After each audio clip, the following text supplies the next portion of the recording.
get your Bono glasses? These Bono. My brother-in-law says I look like some Vietnam guy from the 70s. CIA and stuff. Oh, you mean from like a movie or something, or so whatever came up with. the Deer Hunter? Okay, I guess I'll do introductions. So I like these glasses. It's kind of like a plastic glass. Yeah, Pyrex or something. Yeah, it's something. It's interesting. We're here at the Del Rivers show, and last time Del came over, he was interviewing me, and this time I thought, why don't I interview Del? So kind of turn the tables a little bit. Turn the tables on Del a little bit. It's a little bit different than the 15 minutes with Del, because it's going to be like you're asking me the question, so I'm not asking myself the question. You mind if I take my shoes off and relax? No, go ahead. You know. I'm going to do that eventually. So what boggles my mind is that I've known you for like 30 years. That much? That long? It's been at least 25, yeah, 27. You're probably right. I don't know. Pushing into 30. And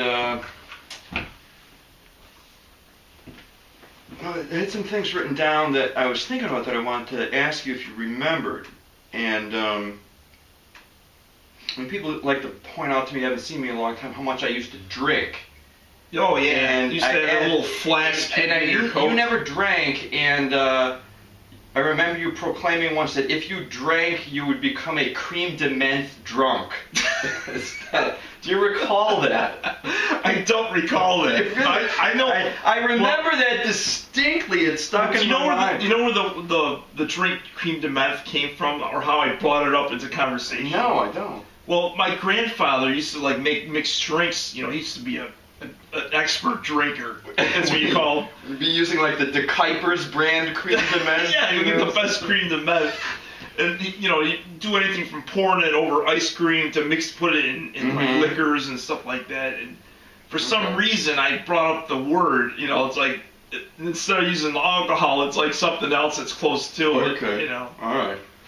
Creme de menthe drunk. I would be just drunk on like sugary. But you don't particularly liquor. remember saying that to me, do you?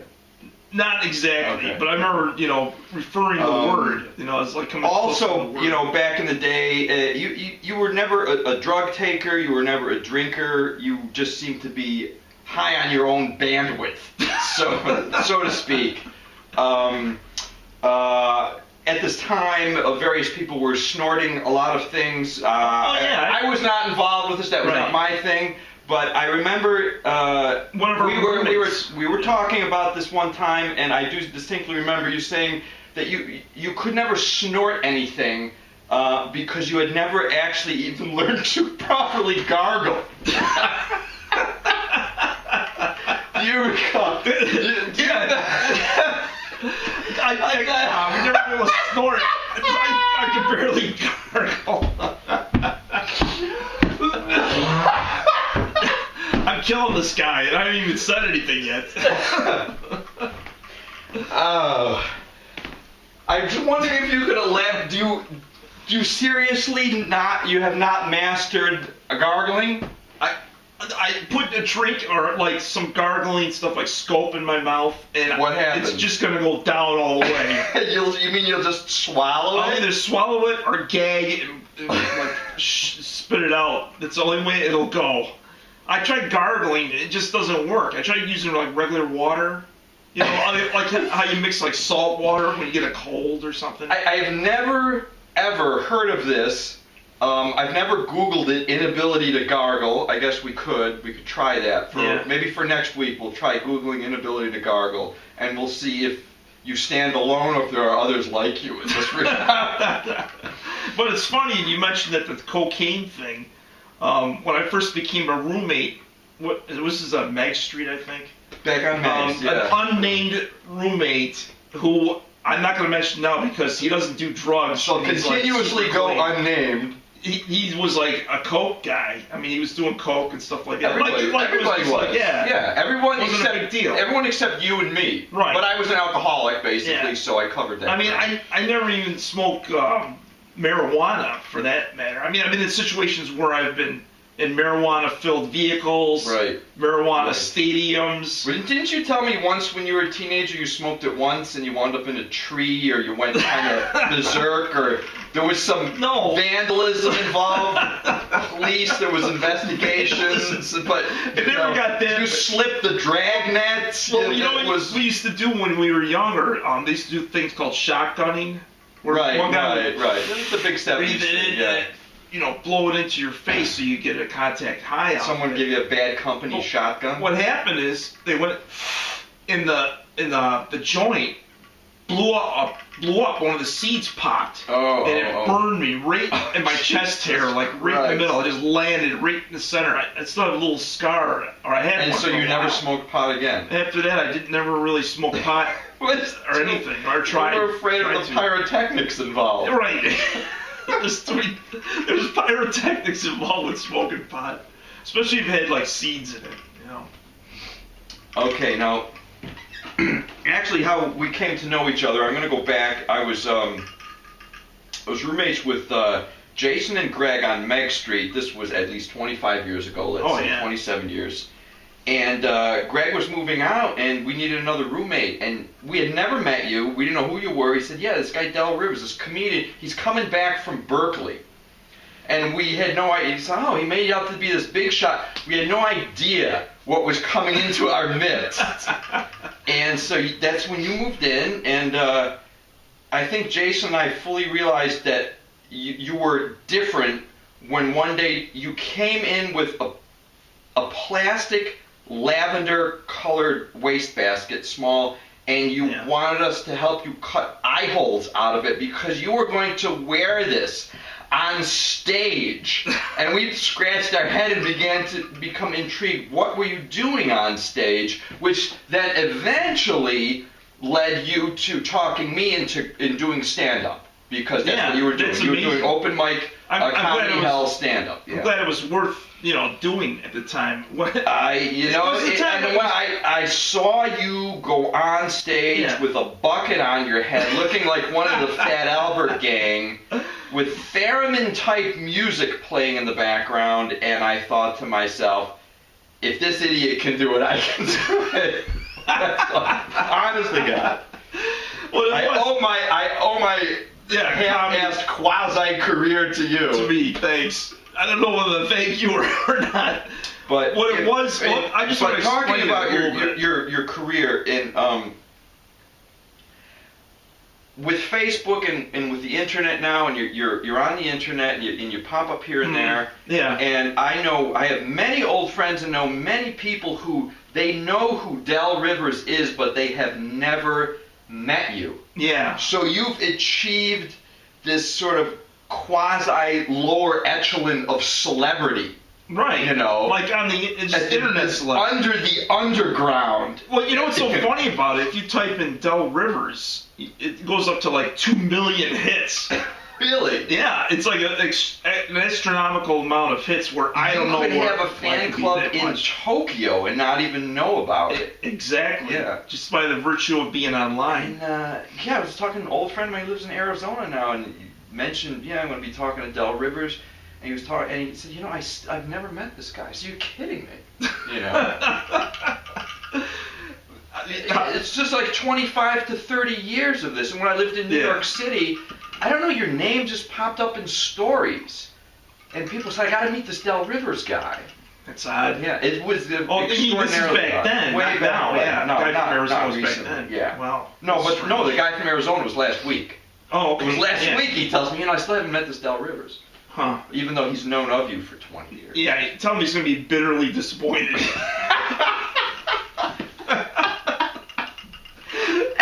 I already announced that to many people back in the day.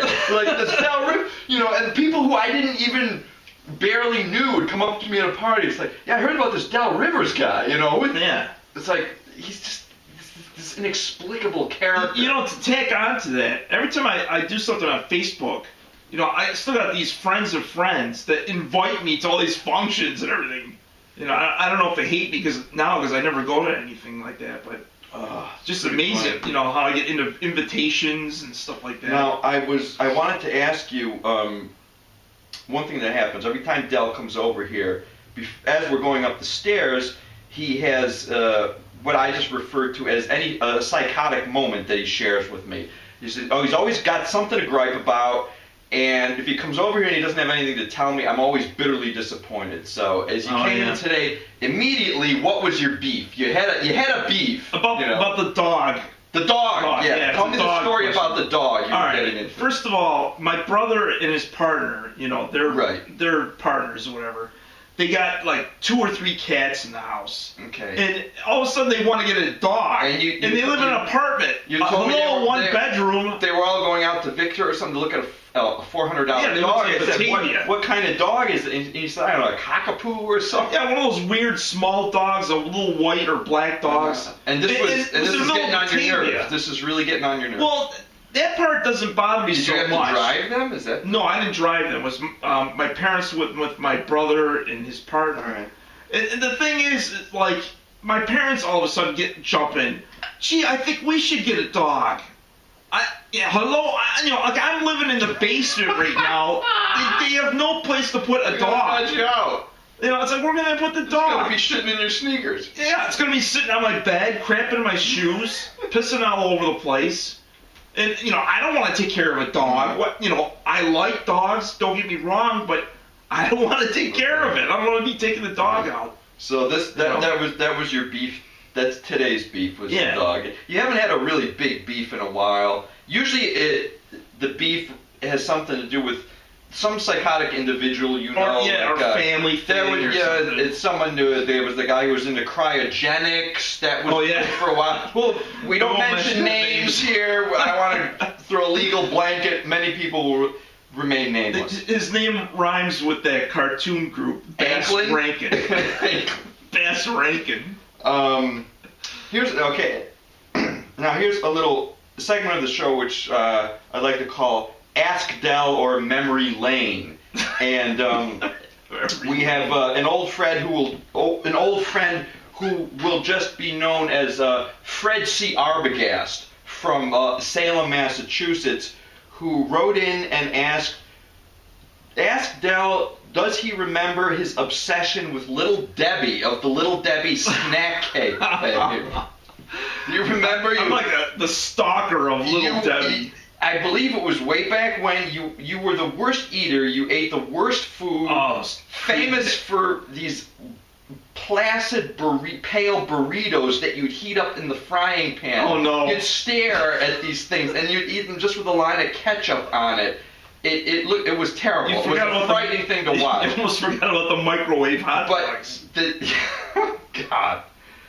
But the question was, do you recall? Apparently, you had an unhealthy obsession with the Little Debbie character, and you fantasized her into a larger reality of some sort. Yeah.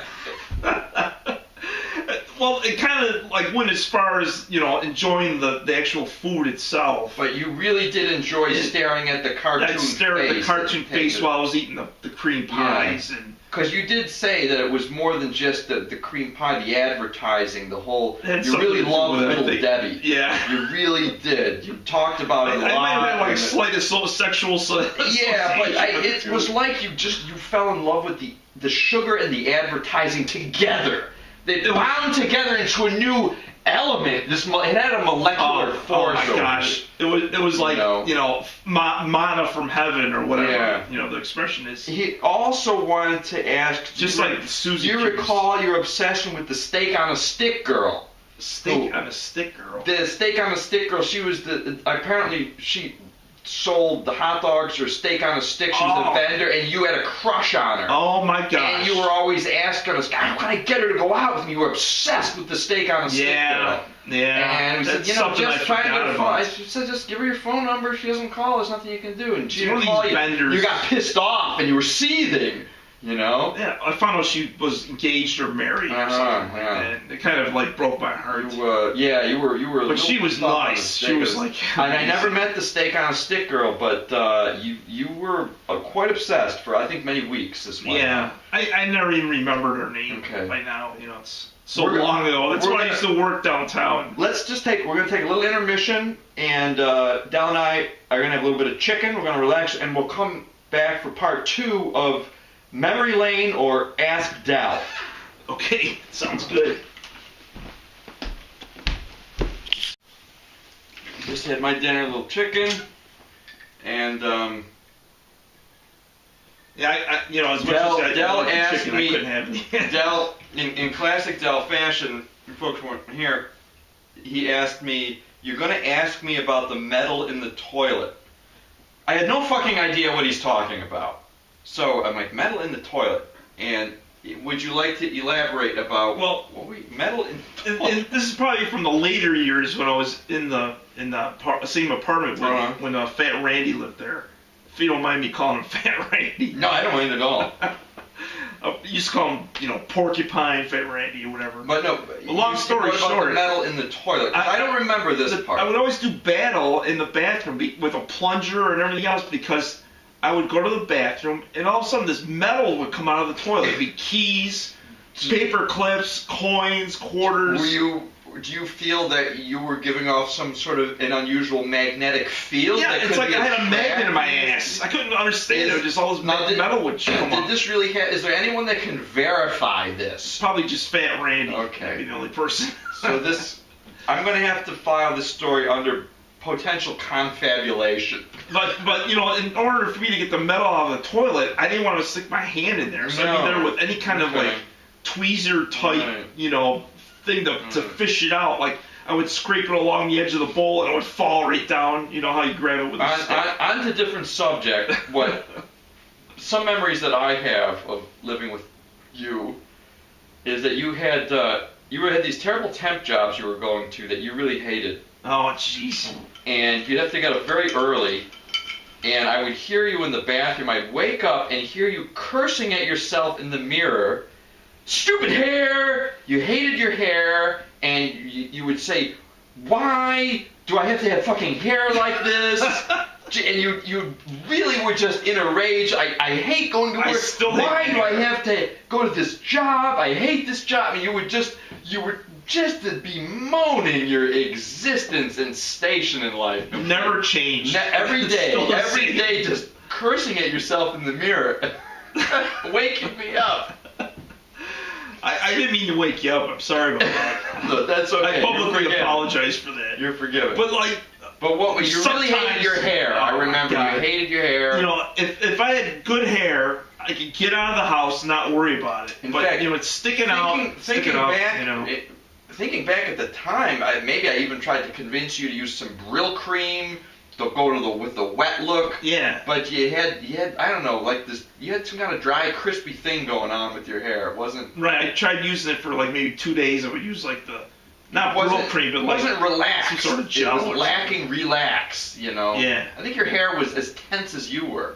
Yeah. Well, I can say everything comes out. You and your hair had a symbiosis of tension. Feeding off of each other. Jeez.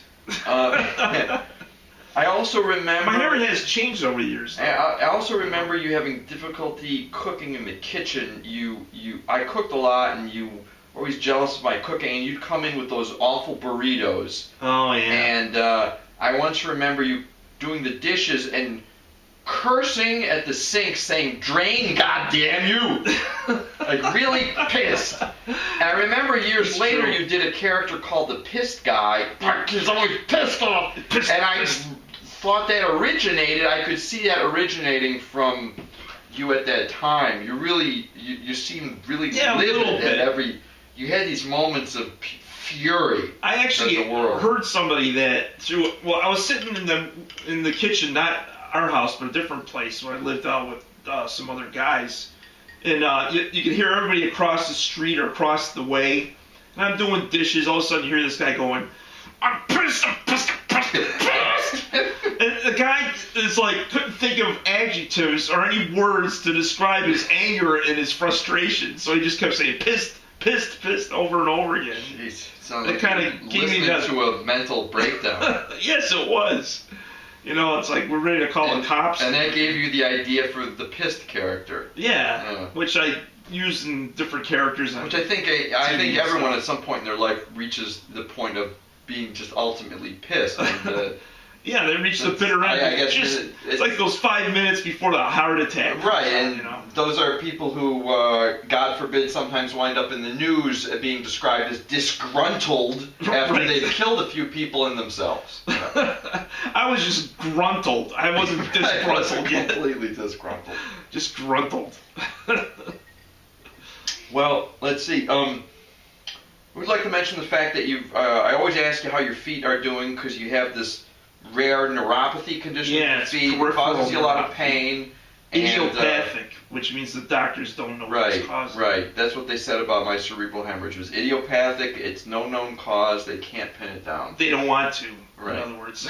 And I know you have always claimed that you're bothered by signals from cell phone towers, Wi-Fi signals, these sorts of electromagnetic signals.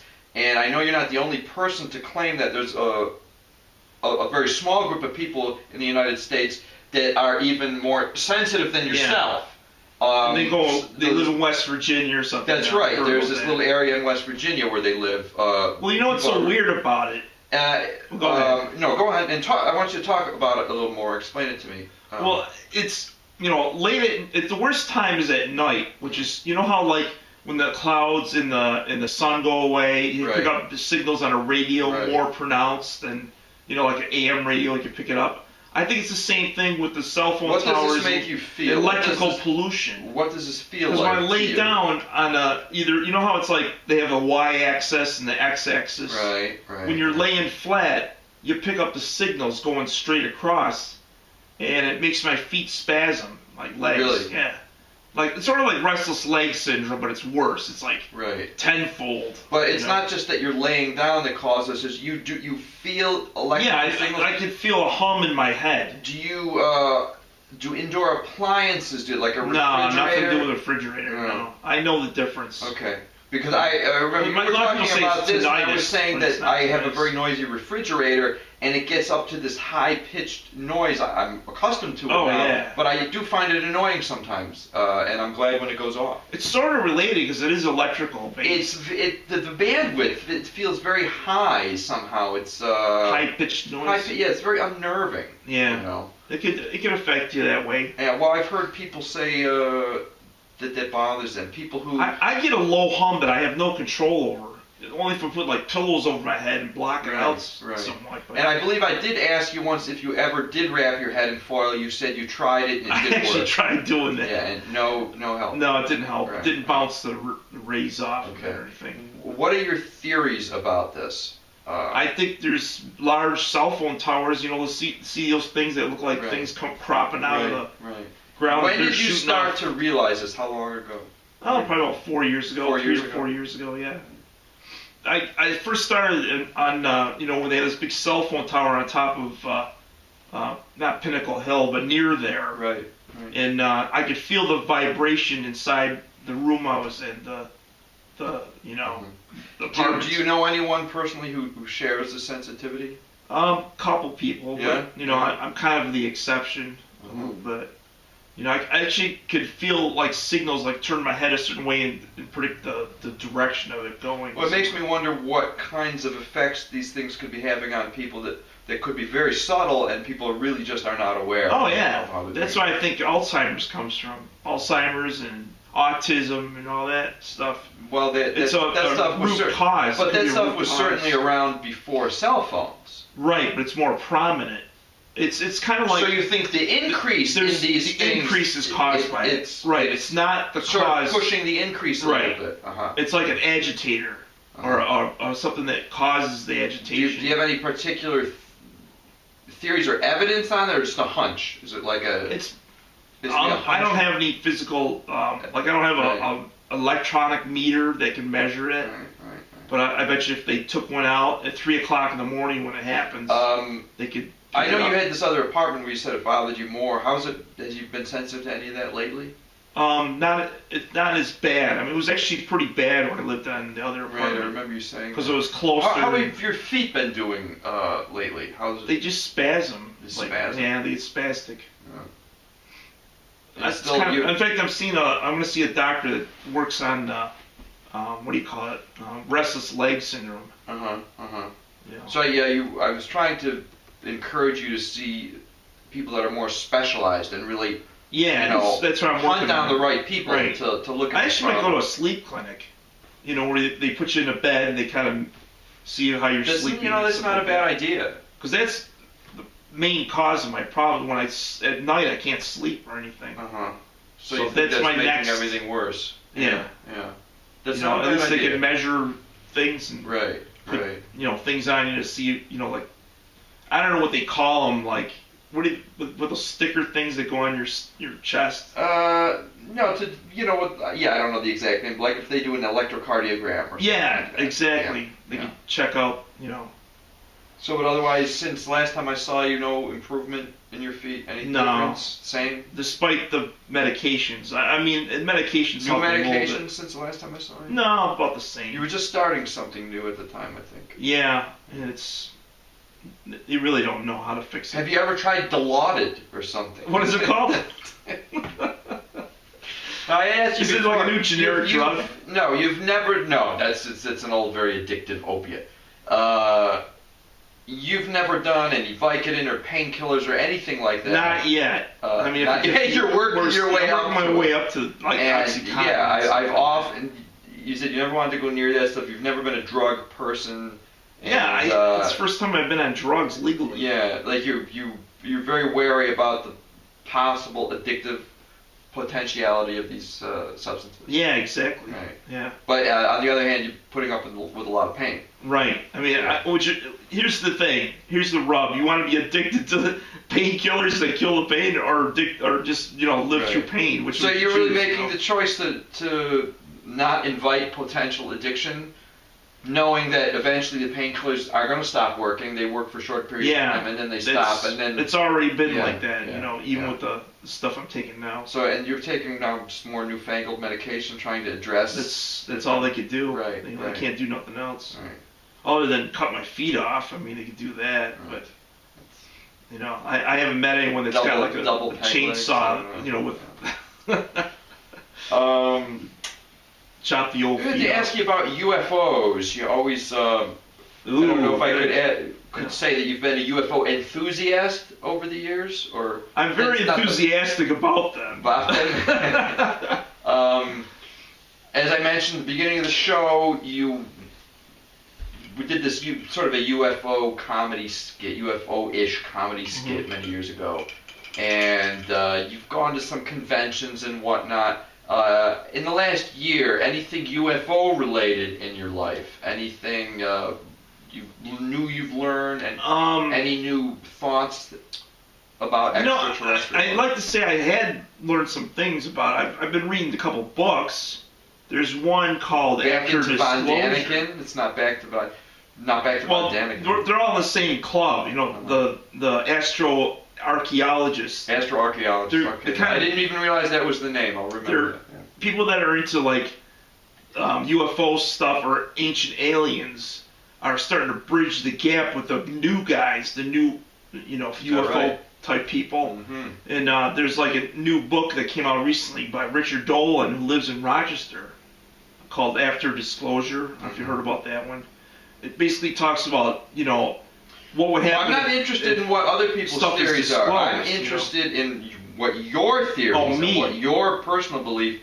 Let's see. What are your beliefs in extraterrestrial? What do you think you're doing? I think the problem with the whole thing is they're very few and far between. It's not like there's not a you lot can go outside the door and look in the sky and there's something there. You think there's maybe a dozen of them just flying around this? Probably not that many. Not even that many. I would say maybe there's a lot. In the universe, there's a ton. But from what is terrestrial here on Earth, there might be like 20 ongoing places, that I've read about. Military bases are major. Places of You mean where the UFOs visit? Right. There was one in China that was at an airport. I'm just trying to ascertain how many UFOs you think maybe have visited or are visiting the United States. You think there's many, or you think it's a very limited number? I think it's a limited number. Yeah. I think it's nothing to be scared of. That's definite. Right. I think the people that are in them, I think there is some Do you think they have any serious? One thing that I figured out. My theory is that extraterrestrials don't look at us as any bigger than we look at ants.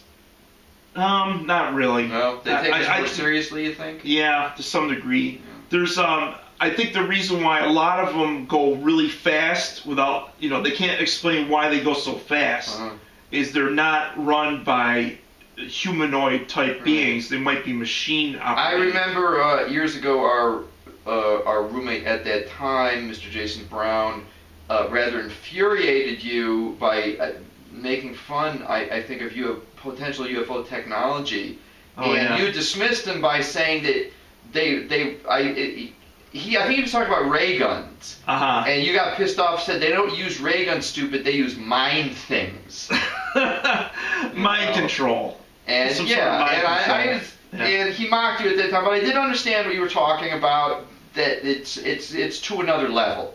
Yeah. That we don't fully comprehend. Right. Yeah.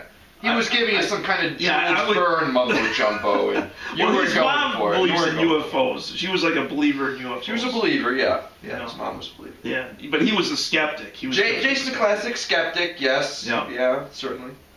Well, the thing is, everybody's a skeptic until you find more information that is sort of verifiable or has some sort of... And what are you feeling about crop circles? Believe that they're caused by UFOs, or is this man-made? It's definitely not two guys standing on boards walking around. You think so? It's physically impossible to do that many with that artistic, you would have to measure things really quickly. What do you think the UFOs are trying to tell us with the crop circles? Is it? It's communication. Yeah. Just like anything else, they're communicating ideas and different things. I don't know, it goes beyond what I know, but there's a lot of geometry and a lot of mathematics. I was just going to mention geometry. Do you feel that there's a tremendous amount of geometry involved? Yeah, because mathematics is the universal language. It's more than, if you had to communicate with somebody from a different place, math is the only thing you can communicate with somebody with. Did you know that? What if they don't know math? It doesn't matter. Math is universal. Yeah.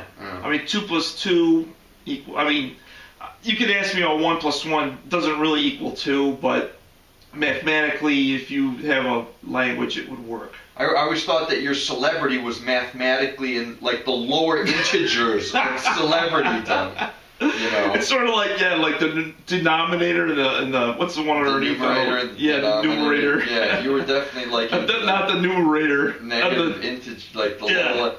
I don't know a lower level. I don't know a lower level of celebrity status, but somehow I'm like the 0 in between the parentheses with the number 2 next to it. Yeah, that's about it. For 30 years you've been doing this stuff, and you're there with the greats, with the Rat Pack. Yeah, exactly. The living legend of the it's Northern weird. Territory. It's all because of where I live too. Yeah. I mean, if I lived somewhere like in California where it was a lot more publicity, I might be getting somewhere with something. But here I live in obscure Rochester land, and it's like nobody makes it out of here. And on that note, why don't we say this is it for the Del Rivers show, and maybe we'll be back next week with some more questions. Can you actually think of another half hour's worth of stuff? I don't know. Have we gone half an hour? Well, I don't know. And on a last note, I had just sent an email to Del yesterday saying, why don't we do this interview? It's something I was talking about for a while. I said, okay, I'm coming over. I woke up this morning, immediately terrible back pains. Haven't had back pains in 2 years. Oh, yeah. So I thank you for this horrible, I feel like the tingler is breaking my spine.